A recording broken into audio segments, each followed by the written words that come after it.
जय हिंद दोस्तों, focus study with अभी पे आपका बहुत बहुत स्वागत है।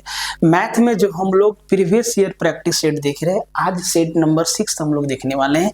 देखिए 2017 में 33 शिफ्ट में परीक्षा जो है हुआ था, मतलब आपका टोटल मैथ का 33 शिफ्ट बनेगा और रीजनिंग का भी 33 शिफ्ट बनेगा, 33 सेट बनेगा। तो मैथ का 33 सेट और रीजनिंग का 33 सेट सब कुछ आपको करवाएंगे। जैसे ही ये 33 सेट्स कंप्लीट हो जाएगा, उसके बाद आपको जैसा कि बताए हैं कि टीसीएस जितना भी सवाल पूछा है 2020 से लेके 24 तक, इन 4 साल के अंदर उनको भी सेट वाइज प्रैक्टिस करेंगे और टोटल 50 सेट आपको यहाँ से मिलेगा। तो देखिए जितना भी सेट आपको देंगे ना, सबको डाउनलोड करके बढ़िया से रखिएगा, चाहे तो प्रिंट निकाल के रखिएगा, चाहे तो पीडीएफ सेव रखिएगा। क्यों? क्योंकि जब एग्जाम का टाइम आएगा तो ये प्रैक्टिस में आपका काम आएगा। ठीक है, ये सेट्स जो है आपके प्रैक्टिस के लिए काफी कारगर साबित होंगे। और आप यकीन मानिए 33 यहाँ से और करीबन 50 प्लस वहां से, तो आप ऑन एन एवरेज 100 सेट आपको मिलेंगे प्रैक्टिस के लिए। बाकी चैप्टर वाइज मिलेगा अलग, कंसेप्ट वाइज मिलेगा अलग। और अगर आप कंप्लीट पढ़ना चाहते हैं, खास करके पेपर थर्ड, तो भाई ये पेपर थर्ड के लिए हमारा वर्दी बैच है। इसमें Jharkhand GK, Indian GK, science, math, reasoning, computer सब कुछ करवाया जाएगा। साथ ही साथ लैंग्वेज पेपर में खोरठा का भी करवाया जाएगा। टीचर क्लास ले रहे हैं, वो भी आपको और भी डिटेल वे में पढ़ाया जाएगा और उसके लिए बैच भी आएगा। तो आप लोग टेलीग्राम ज्वाइन कर लीजिएगा, क्योंकि सारा का सारा पीडीएफ यहीं पे आपको मिलेगा। टेलीग्राम का लिंक डिस्क्रिप्शन में दिया हुआ है। और अगर आप आज पहला सेट देख रहे हैं, ये सेट 6 देख रहे हैं, तो आप सेट 1, 2, 3, 4, 5 उनको भी देखिएगा। चैनल पे प्लेलिस्ट बना हुआ है। और इस लेक्चर को शेयर मार देना, ठीक है भाई। और फीडबैक में अपना कमेंट जरूर दीजिएगा। आइए पहला सवाल देखते हैं। कहता है कि a certain principal amount becomes ₹69,000 in 3 years and 78,000 in 6 years at the simple interest. What is the rate of interest? सीधा सा बात, ये सवाल बोल रहा है कि अगर हम कुछ पैसा है मेरे पास, उसको हम जब 3 साल के लिए उधार देते हैं तो वो 69,000 रुपया मिलता है, और जब उसी पैसा को 6 साल के लिए उधार देते हैं तो 78,000 78,000 रुपया मिलता है। तो हमसे पूछा है कि वो ब्याज का दर क्या है, रेट ऑफ इंटरेस्ट क्या है। बड़ा ही सिंपल सवाल होता है और ये सिंपल इंटरेस्ट का सवाल है। सिंपल इंटरेस्ट में आपको एक छोटा सा कंसेप्ट मालूम होना चाहिए कि हर एक साल बराबर बराबर इंटरेस्ट, बराबर ब्याज मिलता है।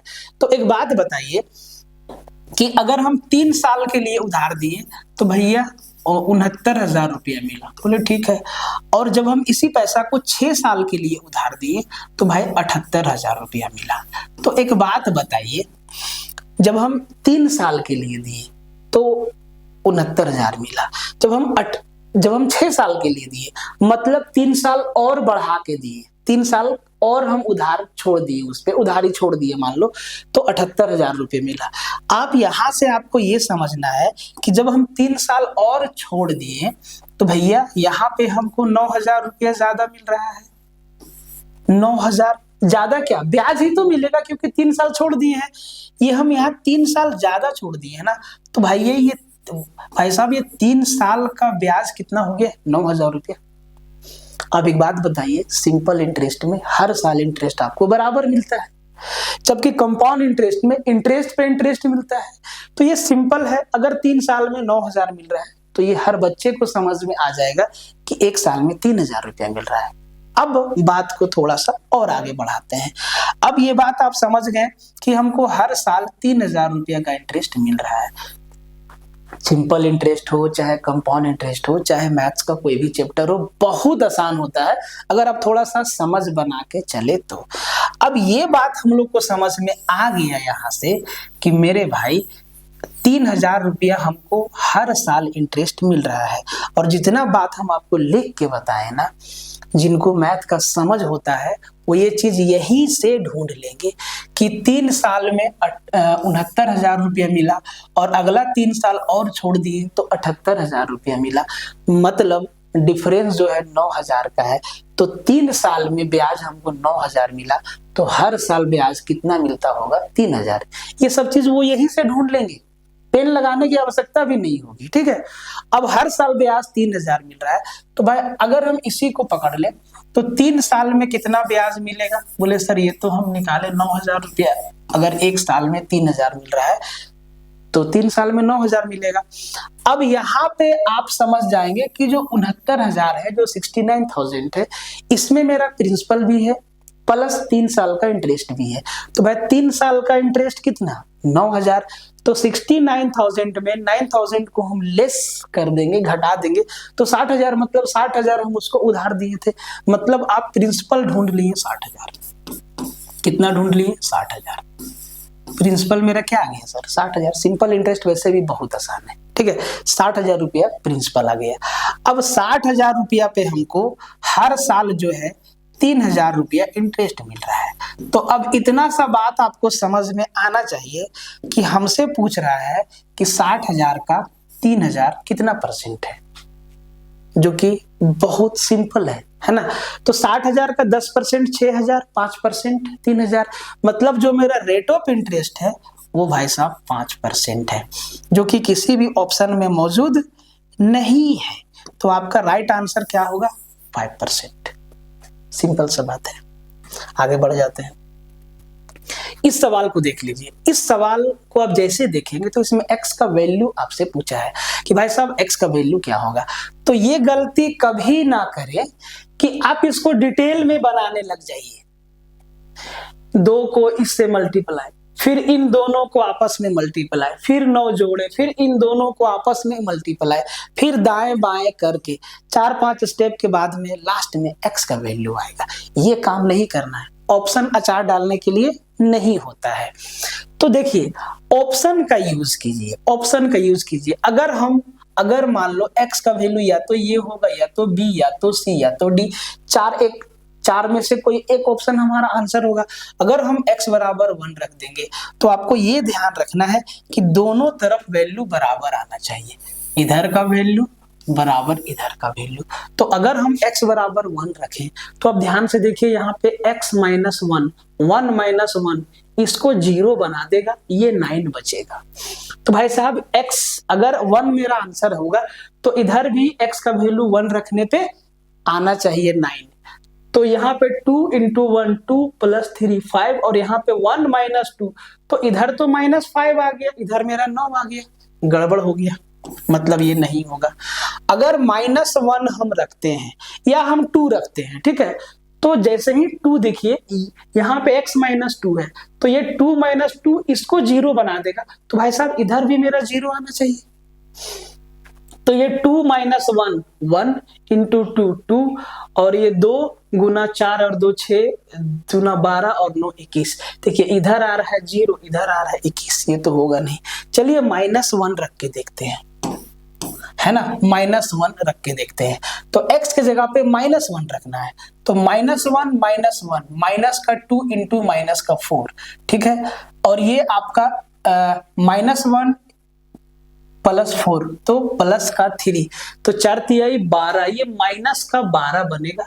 12 में आपका 9 गया तो आपका माइनस का 3 बचा। इधर भी आना चाहिए भाई, यहाँ पे आएगा -1 और यहाँ पे आएगा आपका 2 में 3 गया तो 1 बचा ना। हाँ यही आपका -1 ही सेटिस्फाई करेगा, ठीक है। तो इस टाइप के सवाल को ना वैल्यू रख के बनाना होगा, क्योंकि ऑप्शन में दिया है, तो आप -1 रखेंगे तो आपका उत्तर आ जाएगा, ये सेटिस्फाई कर जाएगा। और अगर अब आप चाहें तो भाई साहब आप इनको सॉल्व कर लीजिए। कैसे सॉल्व होगा?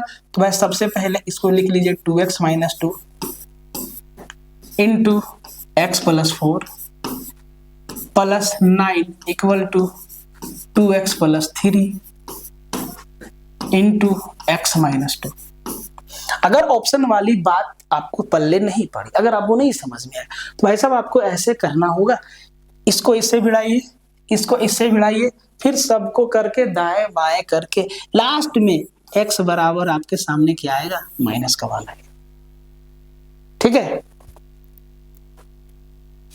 इस सवाल को देखिए, कहता है कि if 20x² minus 38xy plus 18y² equal to 0 है, then find the value of x upon y। x बट्टा y का वैल्यू हमसे पूछा है, ठीक है। क्वाड्रेटिक इक्वेशन है, इसको तोड़ देते हैं। आप ध्यान से देखिए कि हम इसको ऐसे लिख सकते हैं, देखिए तो 20x² माइनस 38 को हम लिख सकते हैं 20xy माइनस 18xy, और यहाँ प्लस का 18y² है, बराबर क्या 0 है। इसको लिख सकते हैं ऐसे -20 माइनस 18, माइनस का 38 आया। अब ध्यान से देखो, यहाँ से 20x कॉमन लेते हैं तो अंदर बचेगा x माइनस वाई, यहाँ से माइनस का 18y कॉमन लेते हैं तो यहाँ भी बचेगा x माइनस वाई बराबर 0। अब x माइनस वाई को कॉमन लेंगे तो भाई साहब अंदर बचेगा 20x माइनस का 18y बराबर का क्या 0। यहाँ पे आपको दिख रहा है x बराबर y भी हो जाएगा। इन दोनों का प्रोडक्ट का वैल्यू क्या है 0। हमें x बटा y चाहिए, तो ये यहीं से हमको मिलेगा। देख लीजिए ध्यान से, 20x बराबर 18y लिखा जा सकता है। बोले सर ठीक है, x बटा y बराबर 18 बटा 20 कितना आएगा? बोले सर 9 बटा 10। ऐसे बनाना था इस सवाल को, ठीक है। कहता है कि Ramlal had fixed the market price of his product by increasing it by 50% from the cost price. How much discount should he give at the time of sale so that he neither makes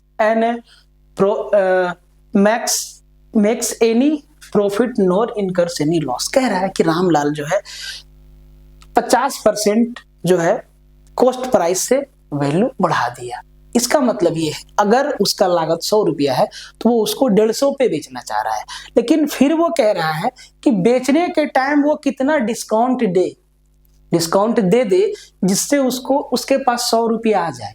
मतलब ना तो उसको फायदा हो ना तो उसको घाटा हो, तो कितना का डिस्काउंट देगा? एक बात बताइए, अगर वो उसका लागत, उसका कॉस्ट प्राइस 100 रुपया है और वो 50% तक बढ़ा दे रहा है, तो सर उसका सेलिंग प्राइस क्या हो जाएगा? बोले सर 100 का 50% 50, मतलब वो 150 में बेचना चाह रहा है। यहां तक कोई समस्या नहीं। अब वो कह रहा है कि नहीं, हमको ना तो प्रॉफिट चाहिए ना तो लॉस चाहिए, मतलब वो 100 का 100 रुपया उसको वापस चाहिए वस्तु को बेच के। तो वो कैसे होगा? अब वो उस पर MRP लिख दिया 150, अब ये इस पर ना डिस्काउंट देना चाहता है। तो आप एक बात बताइए, 150 का किसी वस्तु पे 150 रुपया का प्राइस टैग लगा है और वो उसको 100 रुपया पे बेचना है, क्योंकि उसको चाहिए 100 रुपया, उसको प्रॉफिट भी नहीं चाहिए लॉस भी नहीं चाहिए, तो भाई 100 रुपया चाहिए उसको। तो भाई कितना छोड़ देगा? तो आप यहां से देख के बताइए, क्या वो 150 में 50 रुपया नहीं छोड़ देगा? बोलेगा भाई 150 रुपया इस पे लिखा हुआ है, तू 100 दे जा और सामान ले जा। अब हमसे कह रहा है कि वो कितना परसेंट छोड़ेगा? तो सर आपका जवाब होगा कि वो 50 रुपया छोड़ेगा, कितना में? 150 में। तो सर ये 1/3 छोड़ेगा। 1/3 मतलब क्या? 0.333%। सिंपल था, आगे बढ़ जाते हैं। कहता है कि by subtracting which number from all the numbers 50, 70, 110 and 170 this numbers will become proportional. इन सब में कौन सा नंबर घटाएं, जो कि 4 ऑप्शन में कोई एक है, तो ये जो सारा का सारा नंबर्स है ये अनुपातिक हो जाए। अनुपातिक हो जाए मतलब दोनों तरफ का रेशियो बराबर हो जाए। कहने का मतलब ये कह रहा है कि हम 50 में भी x घटा दें तो इनका अनुपात, 70 में भी हम x घटा देंगे तो इनका अनुपात, और ये बराबर हो जाए 110 में भी हम x घटा दें अनुपात, और 170 में भी हम x घटा दें। ये कह रहा है सवाल। अब आप चाहे तो इसको बेसिक से भी सॉल्व कर सकते हैं। आप कहेंगे सर मान लो कि वो संख्या है x है, x हम घटा दें, ठीक है, तो भाई ये तो कैलकुलेशन हो जाएगा। हम चाह रहे हैं कि हम कैलकुलेशन ना करें, ऑप्शन से ही हम काम कर लें। अगर हम सब में 10 घटाते हैं तो भाई ये हो जाएगा 50 में 10 जाएगा 40, और ये 70 में 10 जाएगा तो ये 60। तो भाई 40/60 उधर भी आना चाहिए ना भाई। 110 में आपका जो है 10 घटाएंगे ये आ जाएगा 100, और 170 में 10 घटाएंगे ये होगा 160। जरा ध्यान से देखिए, क्या ये दोनों बराबर है? आप चाहो तो काट लो इसको, 20 से काट लो इसको 2 बार में, 20 से काट लो 3 बार में, 20 से काट लो 5 बार में, 20 से काट लो 8 बार में। क्या ये दोनों बराबर है? नहीं बराबर है। इसका मतलब ये हमारा आंसर नहीं होगा। देखिए ऑप्शन ना सबसे बेस्ट तरीका देता है। यहाँ पे आपका मगज भी जो है ना ठंडा रहता है, और आंसर भी आता है जल्दी से। अगर हम 20 घटा दे भाई, तो 50 में 20 गया तो ये 30, और 70 में 20 गया तो ये 50, ये 3/5 बनेगा। इधर भी 3/5 आना चाहिए। 110 में 20 गया तो भाई साहब ये बचा 90, और 170 में 20 गया तो ये 150। अब ध्यान से देखो, 0 0 गया है ना। तो भाई मेरे ये 3 तिया 9 और 3 पचे 15, इधर भी 3/5, इधर भी 3/5। तो भाई साहब वो नंबर क्या मिला? 20 मिला। खत्म हो गया सवाल, है ना। आगे बढ़ जाते हैं। ये बैच का डिटेल है, और आप लोग ना टेलीग्राम जरूर ज्वाइन कर लीजिएगा, क्योंकि पीडीएफ आपके लिए रखना जरूरी है। पीडीएफ आप रखिएगा सेव करके, ठीक है। आप अभी से दिमाग में डाल लीजिए कि एग्जाम से पहले आपको 100 सेट मैथ का और 100 सेट रीजनिंग का ये आपको लगा के जाना है। आप दिमाग में बिठा लीजिए अभी से, 100 सेट मैथ का और 100 सेट रीजनिंग का, क्योंकि जो आपको फिक्स नंबर दिलाएगा वो मैथ और रीजनिंग है, ठीक है। आगे बढ़े।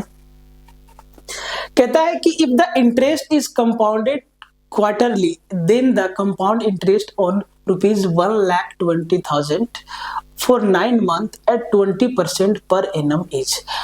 हर 3 महीने पे वो ब्याज लेना चाहता है। अगर कोई व्यक्ति हर 3 महीने पे ब्याज लेगा तो सर 1 साल में कितना बार ब्याज लेगा? 4 बार ब्याज लेगा। मतलब 1 साल 4 साल के बराबर हुआ ना। और वो कहता है कि उसका जो रेट है वो 20% है। अरे भाई साहब, ये 20% 1 साल के लिए है ना। तो भाई 1 साल अगर वो हर साल ब्याज लेता तो भाई 20% लगाते।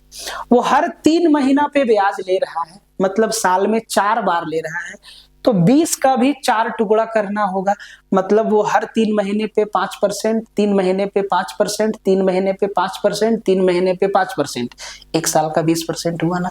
तो भाई जो रेट ऑफ इंटरेस्ट हो जाएगा वो 20/4, मतलब 5%। अब देखो ये 9 महीना के लिए ही इसको इंटरेस्ट देना है, मतलब 3 बार देगा। 3 महीना पे 1 बार, 3 महीना पे 1 बार, 3 महीना पे 1 बार। तो सर टाइम कितना हो गया? बोले सर 3 साइकिल, या इसको 3 साल मान लो, ठीक है। रेट ऑफ इंटरेस्ट 5% और 3 साल या 3 बार। तो कह रहा है कि कितना चक्रवृद्धि ब्याज मिलेगा। एक बात बताइए, अगर ये सिंपल इंटरेस्ट होता तो भाई 1,20,000 का 5% कितना? बोले सर 10% 12,000, 5% 6,000। हर साल इसको 6,000 रुपया मिलता, हर साल इसको 6,000 रुपया मिलता। लेकिन ये कंपाउंड इंटरेस्ट है, सिंपल इंटरेस्ट नहीं है। और कंपाउंड इंटरेस्ट में पिछले साल के ब्याज पे भी ब्याज लगता है सेम रेट पे। तो भाई मेरे एक बात बताओ, पहला साल उसको ब्याज मिला 6,000, दूसरा साल भी 6,000 मिलेगा, लेकिन दूसरा साल इस 6,000 पे भी ब्याज लगेगा इसी 5%। तो 10%, 600, 5%, 300। ये 300 उसको अगला साल भी मिलेगा, ठीक है। और लास्ट साल में इस पे भी 5% मिलेगा। बोले सर ठीक है, ठीक है। अब देखो कंपाउंड इंटरेस्ट में ब्याज पे भी ब्याज मिलता है, इस 300 पे भी तो इसको ब्याज मिलेगा। तो भाई 5% 15 रुपया, कितना मिल गया? 6 तिया 18,000, 3 तिया 900 और 15, 18,915 रुपये उसको क्या मिलेगा? टोटल इंटरेस्ट मिलेगा 3 बार में। आगे बढ़ जाते हैं। कहता है कि यदि एक टंकी एक ही समय में 2 पाइप से 6 घंटों में भरा जाता है और उसमें से एक पाइप अन्य पाइप की अपेक्षा 15 घंटे नहीं है भाई साहब, ये 5 घंटे है, ठीक है, ये 5 घंटा है, ठीक है, ये 15 घंटा नहीं है, 5 घंटे। 5 hours faster than the other pipes. How many hours will the faster pipe take to fill the tank? तो भाई एक पाइप जो है दूसरे से 5 घंटे तेजी से भरता है और जब दोनों पाइप मिल के भरेगा तो 6 घंटे का टाइम लेगा। यही है ना, देखो तो 6 घंटे का टाइम लेगा। इसका कहने का मतलब ये है कि अगर एक पाइप 5 घंटे में भर देगा तो दूसरा पाइप उससे 5 घंटा ज्यादा मतलब 10 घंटा में लेगा, 10 घंटा में भरेगा। तो कह रहा है कि जो तेजी से पानी भरता है मतलब जो कम समय लेता है वही ना तेज होगा पाइप। जो पाइप 5 घंटा में भर रहा है वो तेजी से पानी डाल रहा है टंकी में और जो 10 घंटा में भर रहा है वो धीरे धीरे डालेगा। बोले सर ठीक है। जब आप टाइम इन वर्क पढ़िएगा और पाइप एंड सिस्टम पढ़िएगा तो बहुत सारा एलसीएम आपके दिमाग में घूमेगा, ठीक है। ये सब फिक्स नंबर वाले सवाल है और इसी टाइप के सवाल पूछे जाते हैं, चाहे एसएससी हो, चाहे रेलवे हो, चाहे कोई भी एग्जाम हो, ठीक है। आपके सामने ये डाटा हमेशा आएगा। देखिए आप ऑप्शन को भी ध्यान से देखिए। अगर जो पाइप तेज गति से भर रहा है ये अगर 10 घंटे का टाइम ले रहा है तो भाई दूसरा पाइप कितना घंटे का टाइम लेगा, इससे 5 घंटा ज्यादा। अगर ये पाइप 8 घंटे में भर रहा है तो दूसरा पाइप इससे 5 घंटा ज्यादा 13 घंटा लेगा। अगर ये पाइप 12 घंटा में भर ले रहा है तो 5 घंटा ज्यादा 17 घंटा में भरेगा। अगर ये 9 में भर रहा है तो 5 घंटा ज्यादा 14 घंटा में भरेगा। तो ये हो गया तेज गति से भरने वाला पाइप और ये हो गया धीमी गति से भरने वाला पाइप। अब आप ध्यान से देखो कौन सा कॉम्बिनेशन आपको 6 घंटा में भर देगा, तो आपका जवाब होगा सर ऑप्शन ए। ध्यान से देखिए, एक पाइप 10 घंटा में, दूसरा पाइप 15 घंटा में, दोनों का एलसीएम कितना आया सर 30 आया। 10 घंटा में 30 काम तो हर घंटा 3 काम, 15 घंटा में 30 काम तो हर घंटा 2 काम, दोनों मिल के काम कर रहा है तो 30 काम करने में ये दोनों 5 काम कर रहा है तो भाई 6 घंटा का टाइम लेगा। सेटिस्फाई हो गया वैल्यू, सीधा आंसर आ गया, ठीक है। ये सेम सवाल है, अभी आपको बताएं कि कौन सा संख्या इसमें जोड़े कि ये सारा का सारा नंबर जो है वो प्रोपोर्शनल हो जाए। मतलब 14 में क्या जोड़ दे कि इसका अनुपात, 22 में क्या जोड़ दे ये जो है बराबर हो जाए, 32 में भी सेम नंबर जोड़ना है, इनका रेशियो क्या हो जाना चाहिए, बराबर हो जाना चाहिए, और 49 में भी सेम नंबर जोड़ना है। तो भाई अगेन इस सवाल को कैसे डील करेंगे भाई, सब ऑप्शन के साथ डील करेंगे, क्योंकि अगर ऐसे सॉल्व करेंगे तो ये लंबा चौड़ा कैलकुलेशन में लेके जाएगा। तो ऑप्शन सबसे बेहतरीन तरीका है। अगर x के जगह पे 2 रख दे तो ये 14 और 2 16 हो जाएगा और यहाँ पे 22 और 2 24 हो जाएगा। इधर भी 16/24 दिखना चाहिए तो 32 और 2 34 हो गया और 49 और 2 51 हो गया। तो भाई साहब ये दोनों बराबर है क्या, बिल्कुल बराबर नहीं है, मतलब 2 हमारा उत्तर नहीं होगा, ये गया हवा खाने। अगर 3 ले ले तो 14 और 3 17 बटा 22 और 3 25, इधर भी आना चाहिए 17/25, 32 और 3 35 बटा 49 और 3 52। सर ये दोनों बराबर है क्या, बोले सर नहीं बराबर है। तो भाई 3 भी गया हमारा, ये भी गया। आगे आ जाओ 1 पे, अगर 1 लेते हैं तो 14 और 1 15 और 22 और 1 23, बोले ठीक है। यहाँ पे 32 और 1 33 और यहाँ पे 49 और 1 50। देखो तो क्या ये दोनों बराबर है, जी नहीं, कट गया। अब आपको चौथा ऑप्शन चेक करने की आवश्यकता ही नहीं है, डायरेक्ट आपका आंसर आ गया 4, वही होगा, चाहो तो चेक कर लो। 14 में 4 जोड़ो 18 बटा 22 में 4 जोड़ो 26 बराबर 32 में 4 जोड़ो 36 बटा 49 में 4 जोड़ो, तो भाई आपका आ जाएगा 49 है कि 48 है, 49 में 4 जोड़ो तो ये 53 हो जाता है भाई, 22 और 4 26, 53, 32 और 4 36, तो 49 में 4 जोड़ेंगे तो 53 हो जाता है, जबकि यहाँ 52 आना चाहिए। तो यहाँ पे डाटा मिस्टेक है, यहाँ पे 48 कर दो, ये 48 हो जाएगा। ये जब 48 आपका हो जाएगा ना, ये जब 48 हो जाएगा प्लस x, तो 48 और 4 52 हो जाएगा यहाँ पे, है ना। तो ये दोनों क्या हो जाएगा, बराबर हो जाएगा। इसको भी हम लिख सकते हैं 18/26, ठीक है। तो ऑप्शन डी हमारा आंसर हो जाएगा। आगे बढ़ जाते हैं। कहता है कि वरिष्ठ नागरिक, इस सवाल में ना 2-3 जगह डाटा मिस्टेक है, तो इसको रहने देते हैं, सुधारने में टाइम लग जाएगा, ठीक है। कहता है कि केपीएस स्कूल की 7वीं कक्षा में लड़कों और लड़कियों का अनुपात रेशियो जो है 2:3 है। Girls boys is to girls, ये चीज हमेशा ध्यान रखना है। ये जो है 2:3 दे रखा है, और कह रहा है कि जो गर्ल्स है ना, लड़कियों की संख्या है वो 21 है। सिंपल सा बात है। तो भाई इसी 3 का वैल्यू 21 है ना, तो 1 का वैल्यू कितना हो जाएगा, बोले सर 7 हो जाएगा। 1 अनुपात का वैल्यू 7 हो जाएगा।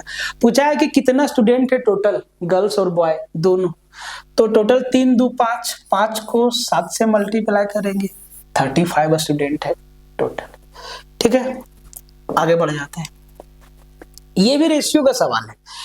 x + y + z = 51,600 है, और जो रिलेशन दिया है वो ये दिया है, x/2 बराबर y/3 बराबर z/6।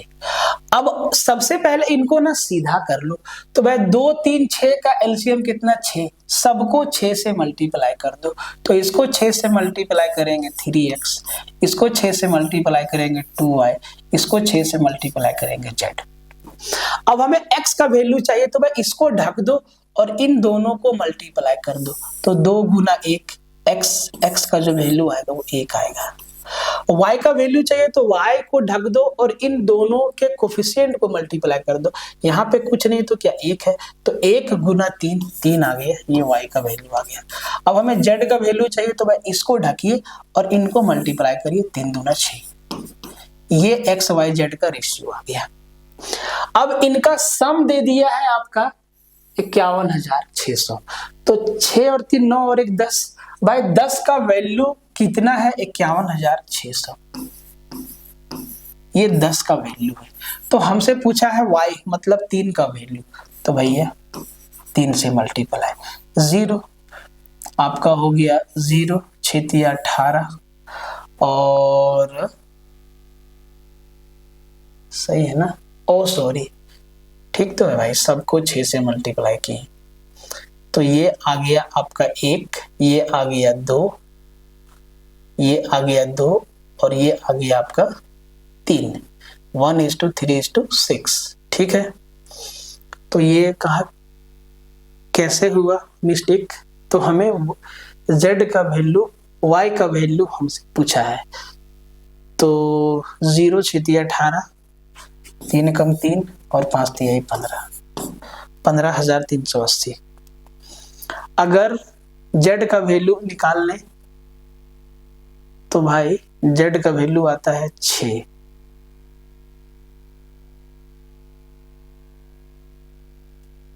6 × 5 = 30,000, और y हो सकता है ऑप्शन में मिस्टेक होगा, तो भाई 15,380 इसका क्या होगा, y का वैल्यू होगा 15,380, इसको बना लो ना भाई, 15,380, ठीक है। आगे बढ़ जाते हैं। कमला deposits ₹50,000 in a bank for a period of 2 years. The rate of interest is 8% and it is compounded half yearly. At the time of maturity, she got the interest is. उसको ना साल में 2 बार इंटरेस्ट चाहिए और वो yearly 8% का interest चाहती है, तो भाई हर 6 महीना पे 4% लेगी, 4%, 4%, 8%। तो जो रेट ऑफ इंटरेस्ट आया वो आया आपका 8%। प्रिंसिपल आपका क्या दिया हुआ है, प्रिंसिपल है 50,000 और कहता है कि ये सिंपल इंटरेस्ट नहीं है भाई साहब, ये अच्छा 50,000 नहीं 5 लाख है क्या, 5 लाख है। और ये जो लेगी वो कंपाउंड इंटरेस्ट लेगी, सिंपल नहीं कंपाउंड इंटरेस्ट लेगी। बोले सर ठीक है कोई दिक्कत नहीं। तो रेट ऑफ इंटरेस्ट मेरा कितना हो जाएगा, हाफ ईयरली 4%। तो 50,000 का 4% कितना, 10%, 1%, उसको हर 6 महीना पे 20,000 मिलेगा। ठीक है, हर 6 महीना पे 20,000 मिलेगा। कितना बार, कहता है कि वो 2 साल के लिए पैसा रखती है, तो 2 साल में उसको 4 बार इंटरेस्ट मिलेगा। तो ये 20,000 20,000 करके 4 बार मिलेगा, 20,000 20,000 20,000 करके 4 बार मिलेगा। ठीक है, तो 20 चौके 80,000। और फिर इस पे भी तो इंटरेस्ट मिलेगा, तो इसका भी 4%, 10%, 1%, ये 800 यहाँ मिलेगा, ये 800 यहाँ भी मिलेगा और ये 800 यहाँ भी मिलेगा। तो आपका हो गया 800 और फिर एक 800 यहाँ मिलेगा। बोले सर ठीक है, और फिर एक 800 और मिलेगा ना। तो ये अगर हम ऑन एन एवरेज जोड़े तो 20 चौके 80,000 और इधर से आ जाएगा 8%, इसका भी 8%, इसका भी तो मिलेगा यहाँ पे है ना। तो ये भी हो जाएगा आपका 800 800 20 चौके 80,000, तो 94,000 बहुत ज्यादा है। और यहाँ पे 8 चौके 32, 83,000, 83,000 ना, और फिर 84,000। ये आपका ऑप्शन डी जाएगा कैलकुलेशन में। ठीक है, ऑप्शन डी जाएगा। डिटेल में आप कर सकते हो, बाकी बात आप इस सवाल को फॉर्मूला से भी लगा सकते हैं, टाइम लेगा। ये बैच है,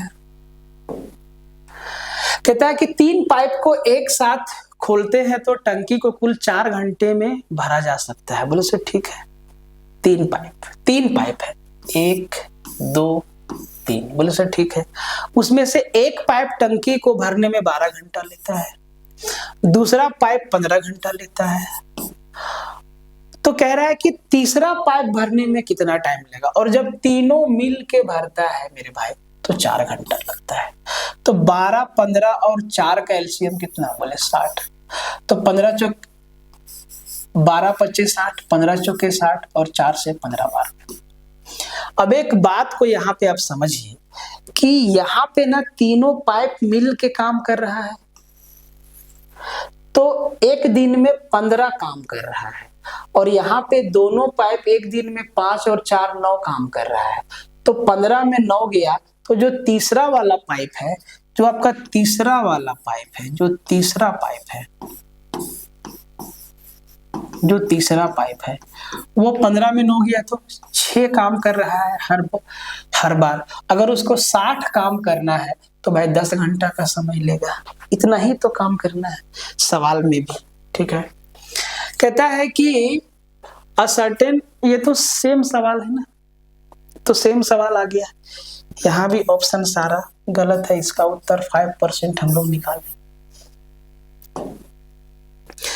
कहता है कि राधा का मंथली वेतन 16,000 रुपया है और 1 साल के बाद उसको वेतन में वृद्धि हो जाता है, बढ़ जाता है, बढ़ के 16,800 हो जाता है। तो कह रहा है कि कितना % बढ़ा। तो पहले उसको कितना 16,000 मिलता था, अब उसको मिल रहा है 16,800। अरे भाई साहब, तो 800 ही ना उसका वेतन बढ़ा। तो हमसे यही पूछा है कि 16,000 का 800 कितना % है। तो 10% आपका 1600 और 5% आपका 800, तो 5% का ग्रोथ मिला है उसको, ऑप्शन बी। ठीक है, आगे बढ़ जाते हैं। कहता है कि 2 संख्याओं का जोड़ 24 है और उनका अंतर जो है 2 है। यह मानकर कि पहली संख्या दूसरी संख्या से बड़ी है, उनका अनुपात खोजे। तो 2 संख्या को जब जोड़ेंगे तो वो 24 होना चाहिए और उनका डिफरेंस जो है वो 2 होना चाहिए। तो आपको ये चीज नहीं समझ में आ रहा है कि सर एक 11 होगा और एक 13 होगा, 11 और 13 24, इनका डिफरेंस भी 2 है। और कह रहा है कि पहली संख्या दूसरी संख्या से बड़ी है, तो भाई एक ये बड़ी वाली संख्या 13 है, छोटी वाली संख्या जो है आपका 11 है, तो भाई उनका अनुपात तो 13/11 हो जाएगा। यहाँ पे एक्स वाई मानने की आवश्यकता बिल्कुल नहीं है, ठीक है। गंगाराम ने बैंक में 15,000 रुपया जो है डिपॉजिट किया और 0.75 वर्ष के लिए, सबसे पहले टाइम देखो 0.75 वर्ष मतलब ये 3/4 साल। तो अगर इसको महीना में कैलकुलेट करें तो 12 से गुना करेंगे तो वो 9 महीना के लिए पैसा जमा किया है बैंक में, ठीक है। और 12% रेट ऑफ इंटरेस्ट रखा है और कह रहा है कि हम हर 3 महीना पे इंटरेस्ट लेंगे। तो अगर हर 3 महीना पे इंटरेस्ट लेगा तो एक साल में 4 बार लेगा। तो अगर 12% उसका रेट ऑफ इंटरेस्ट ईयरली है तो भाई 12 को 4 से भागा देंगे तो वो हर 3 महीना पे कितना इंटरेस्ट लेगा, 3% का लेगा, है ना। अब उसको 3 ही बार इंटरेस्ट लेना, क्योंकि 9 महीना में उसको 3 बार इंटरेस्ट मिलेगा। और 15,000, तो भाई 15,000 का 3% तो 10%, 1500 1%, 10% और 1% 150, तो 15 तिया 45, 450 मिलेगा, फिर से 450 मिलेगा और फिर से 450 मिलेगा, इसका 3%। तो भाई साहब अगर यहां से ऑप्शन का अंदाजा लगाएं तो 4 तिया 1200, 1300, 1350 मतलब 16,300, 1350 हुआ ना, 400 400 400 1200 और 150, 1350, तो 1350 रुपये, थोड़ा बहुत और बढ़ेगा प्लस में ये, तो 15,000 और एक 16,350 से ज्यादा 16,391 रुपया मिलेगा इंटरेस्ट, ठीक है। आगे बढ़ जाते हैं।